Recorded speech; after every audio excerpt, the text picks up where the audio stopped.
And Cam Newton. Hey, Cam, good morning. What's going on, fellas? How are you? How are you? I'm good.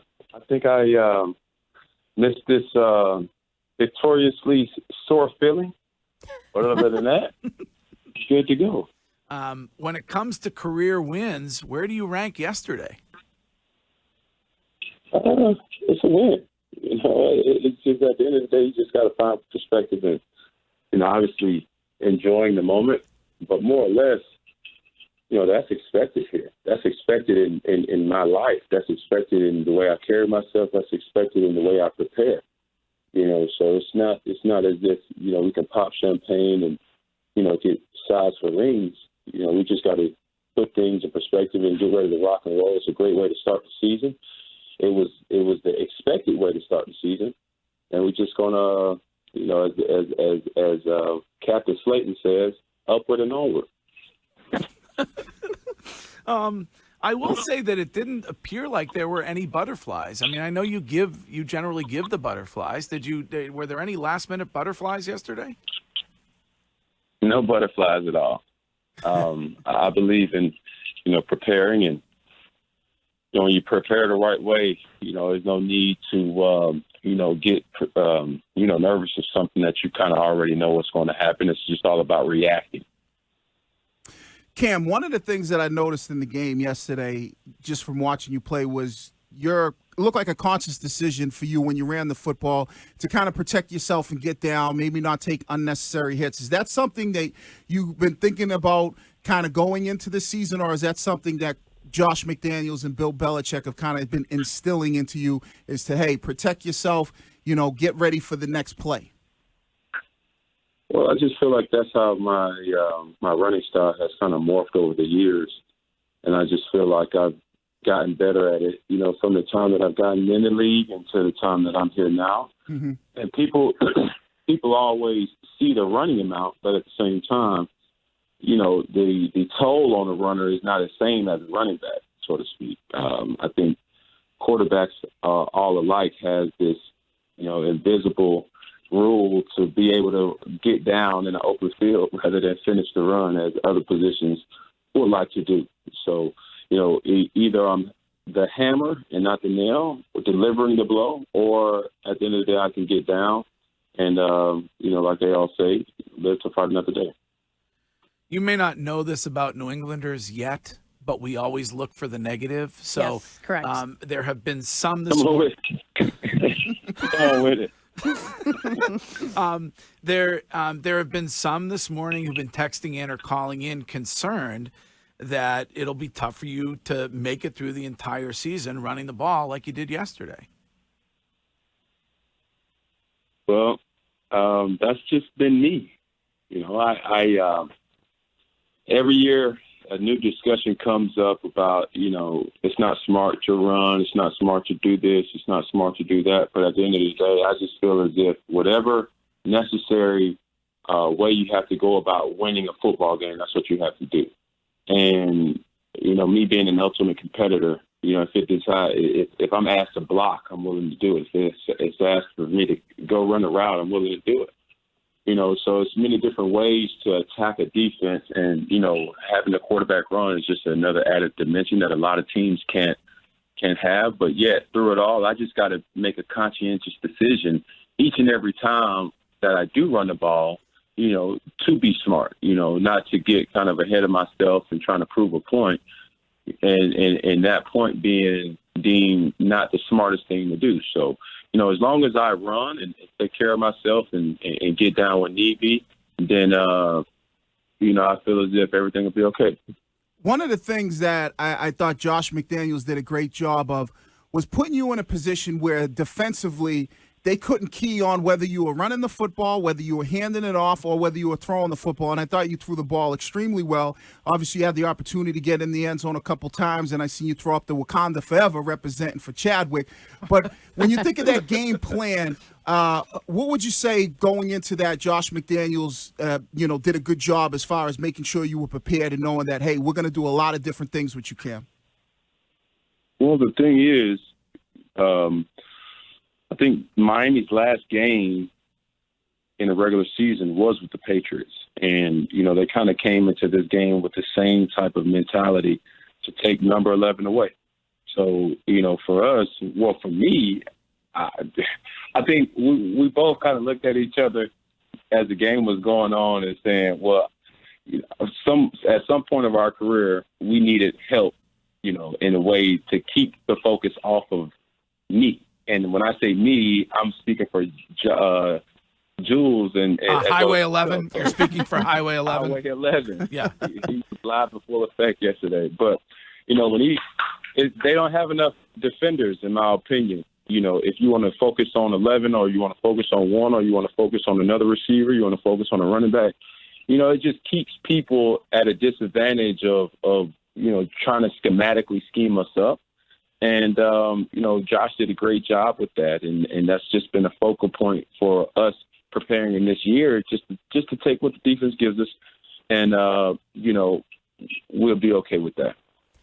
Speaking of Miami, they were talking a little bit, I'm assuming, yesterday, whether it was Kyle Van Noy or others. What was the tone of what they were saying to you during that game? It's a football game. It's not ballet. It's not tennis. So nothing against those specific sports, but it's just fun. The competitive nature. You have 12 members on a given sector of 53 yards that are alpha males. What do you expect that's going to happen, right? Yeah. And in my life, growing up in Atlanta, Georgia, by way of College Park, that's just expected. If you can't give it, what I'm saying, you better be able to prove it. So for us, as the game goes on, we don't get the luxury of hearing the crowd this year, at least for the early part of it.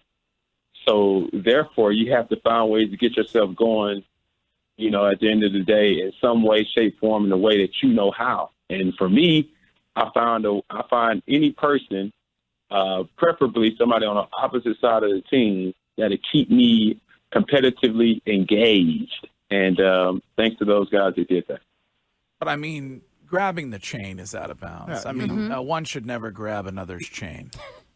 No, it was, from where I'm from, that's just a sign of disrespect, right? And I'm all about keeping everything within the contents of the confines of the game. But I mean, time after time, good thing I went to a good jeweler and got the credentials, so they didn't do too much damage. But yeah. It's just fun, man. It's just being back out there with the guys. What is the chain like? I mean, I'm thinking about wearing some more jewelry. Like, what's no, don't try it, man. No, that's not a good look for you. What's it? No, honestly, and on a serious note, it's a chain that has all my children and their birthstone on it. So you could only imagine, for all the fathers that's out there, any type of sign of disrespect for a chain. I don't wear chains or repping my hood, which I should. I don't wear chains, with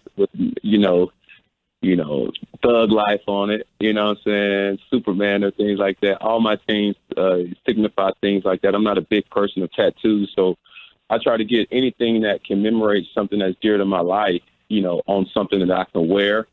And it's truly dear to me. So the chain that they tried to pull was the one that had each and every child that I have and their birthstone. So it was kind of dear to me. Did Bill say anything afterwards about that?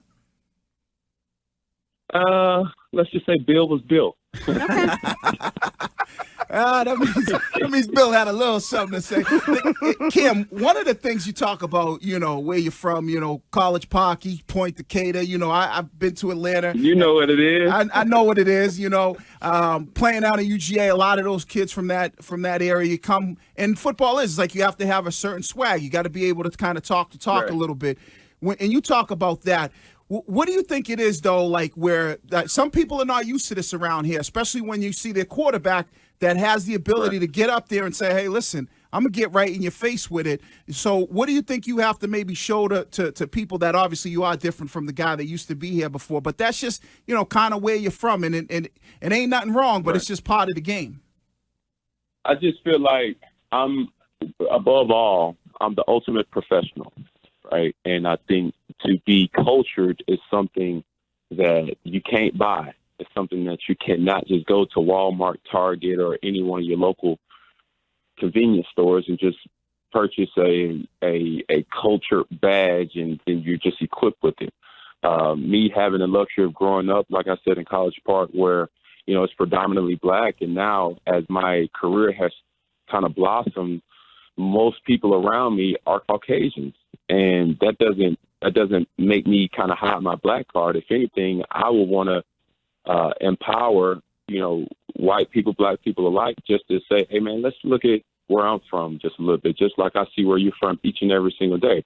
It's not something to show and to be shrewd about it and say, man, look, I'm the thuggest of them all. Like, no, it's just about, man, that's just what I'm used to. That's just how I play. That's just where I just find the most success at. But at the end of the day, the cheat code is being able to adapt. Mm-hmm. And I think a lot of people aren't able to do that. And for me, I do have the ability to do that. And I use that as an edge for me, whether in business, whether on the football field, whether just living life. Speaking of growing up, Boomer Esiason was on earlier this morning, and I think he was taking credit for showing you how to throw the ball when you were young. Yes, he was. Yeah, at a camp or something like that. That's a true story. That's a true story. I seen Boomer when I was, I believe, in the 8th grade. Yeah, and that's what he said. 7-on-7 football was not as prominent as it is now. And I was on an all-star team where we were pretty much loaded. We had Morgan Burnett, who's, I believe, still in the league, Eric Berry, and we were going against guys like Aurelius Ben and just monsters around the nation, so. And I got the opportunity to read about, Boomer and just his whole career. And obviously he played for teams that, we don't like to mention, but yet at the end of the day, for him, it was just empowering just to know. I don't think he knew who I was at the time, but for him to just remember it, it was just great, man. It's just great just to know that, people remember those intricate parts of your life that, I know I didn't take for granted. And for me to, as a child, read about something, and it was along the lines of a children's book. But at the end of the day, that was one of the reasons why I dreamed to be who I am today. Cam, you said previously that you consider success to be a distraction. Do you still feel that way? Yeah, distractions come in many different forms. And most times, the biggest distraction may be success. And I mean that. And the reason why I say that is, when you're winning, when you're doing things great, oftentimes a lot of things get swept up under the rug. When you're losing, you just find ways to, okay, you obviously know what it is. It's more evident, to your eyes. But I really believe that, in knowing more than ever as success comes, you have to be even more laser focused to know, what things need to be done and how to get them done. Speaking of distractions, you and Tom Brady both said recently that you abstain from sex on game days. Do you think Tom ought to change that habit? Who said that?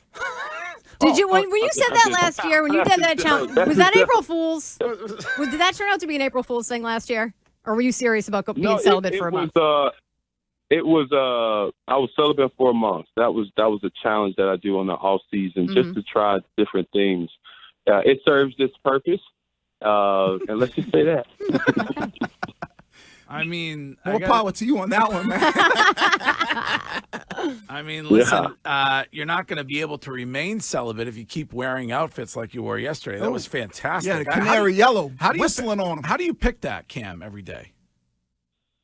Man, I met with the council, so to speak, trusted friends, loved ones, and we came up with yellow because, we felt as if, it's in some ways Resurrection Sunday, Easter's finest. And another kind of notion to the outfit was we wanted it to kind of be like caution tape with the yellow and the black. Just to keep people prepared and aware that, Boogie's back.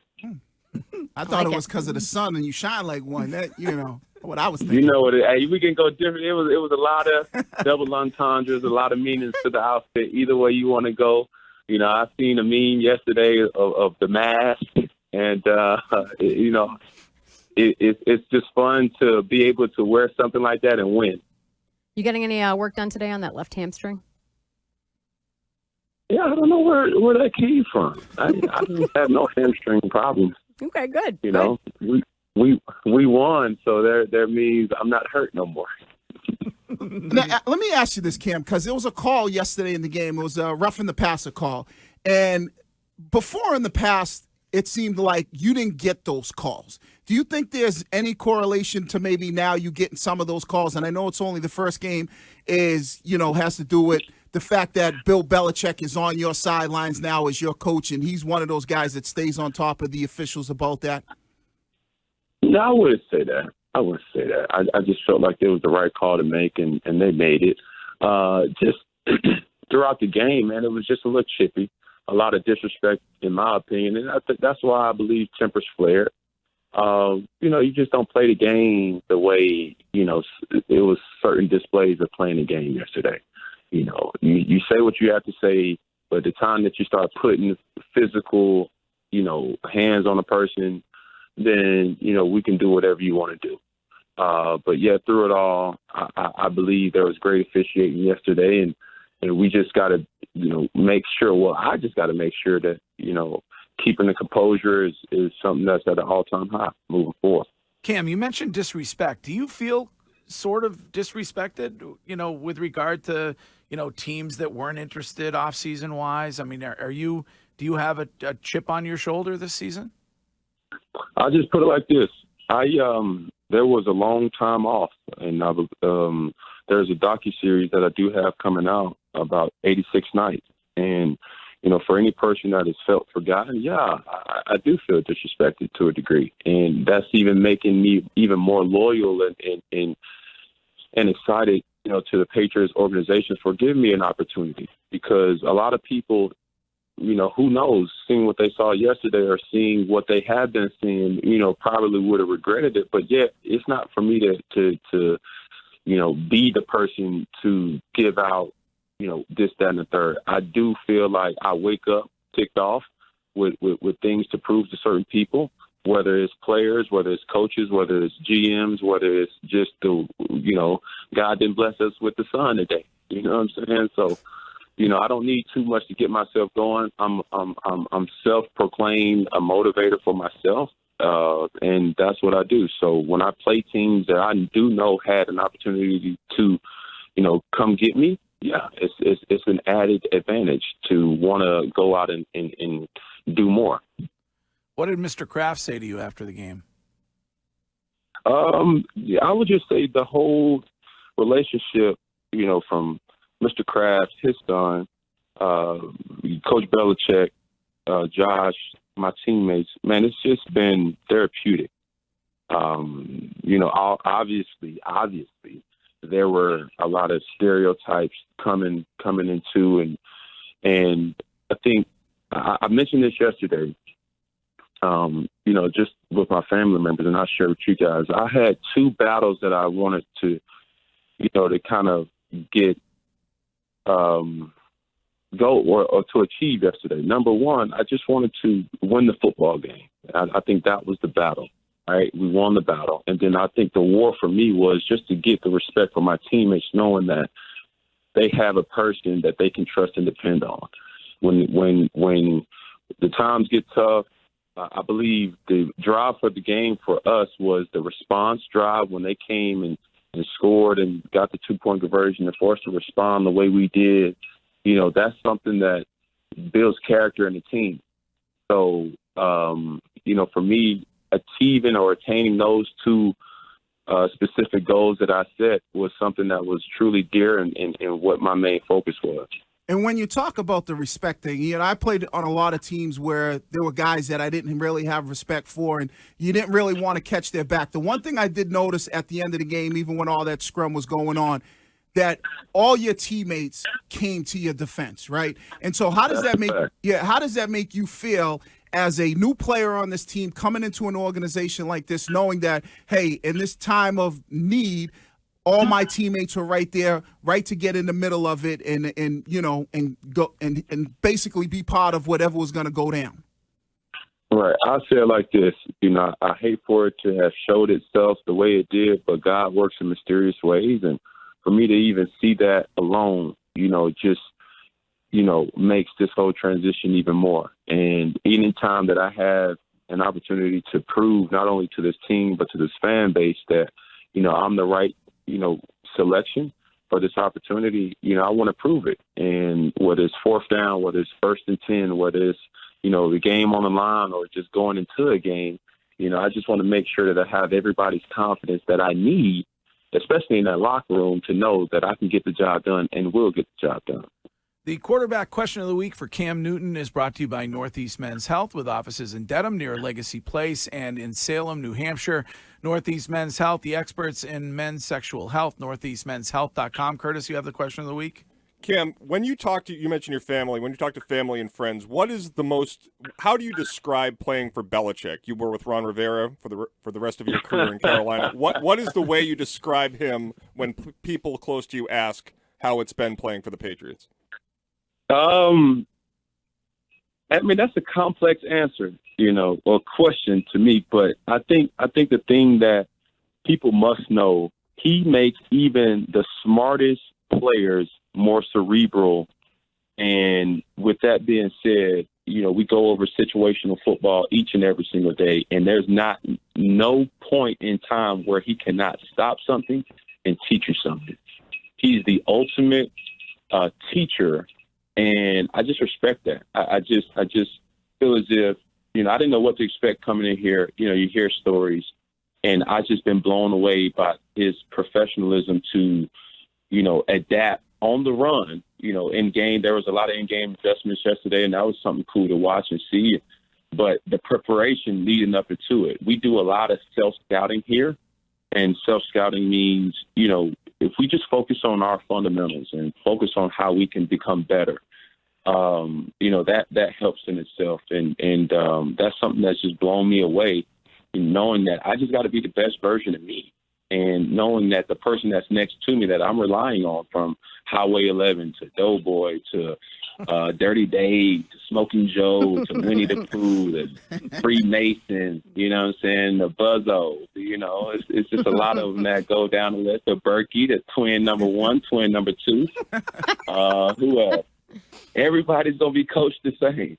Everybody's going to be coached the same. So, and I can't forget my dog. I know he's on IR right now, but Bo Dilly. Everybody, Crazy Leg, Bent Dog. We need some kind of Can we put out like you're a guy? Completely blowing Greg's mind right now. He's like, Doughboy. I mean, Doughboy, that was my name. I thought I already had Doughboy. Yeah, but you had that nickname because you were a little doughy. No. It's nothing that people. I've heard, kind of the relative definitions of Doughboy. It's not what people think. I promise you that it's not. I can't forget that in my room we got City and the Hoister. So yeah, man, I got a whole list of nicknames for the team, and I just love the atmosphere that we're creating here, and just knowing that we just got to do a great job of moving forward. My last question, Cam. Speaking of atmosphere, was it weird to play without fans yesterday? Yes, it was. It was. I mean, there's no other way to put it. But yeah, you can really get personal, as we did with, talking to our opposing peers. Tell Doughboy to put down the phone and hang out with the fellas. Yeah, I mean. Well, it doesn't get easier this week. Just before you go, I lied last time. This is my last question. You go on the road, you play in Seattle. There are no fans there, but this is a good football team. Right. I do know that, and I haven't got an opportunity to kind of look at those guys, but I heard, from what everybody else seen, they won big yesterday on the road, and, we just got to be prepared. And, we have to pretty much throw away everything that Miami possessed to us. Enjoy, is really coming down to looking at the sand in the hourglass to celebrate. And now we got to, put our working hat back on to get prepared for, Seattle, knowing that they are a great team with or without the fans, and just make sure that we can control the things that we can control, and preparation is one of those things, and, be able to put the best product we could possibly put on the field. Well, it is our pleasure to have you on all season Always, long. always, man. Congrats Keep it on, up, homie. You got win number 1 out of the way, and now you're on to Seattle. Yes, sir. So, Cam Newton, thanks for being on, and we'll talk to you next week. Yes, sir. Appreciate you guys. You guys have a great day. Okay. All right. There you go.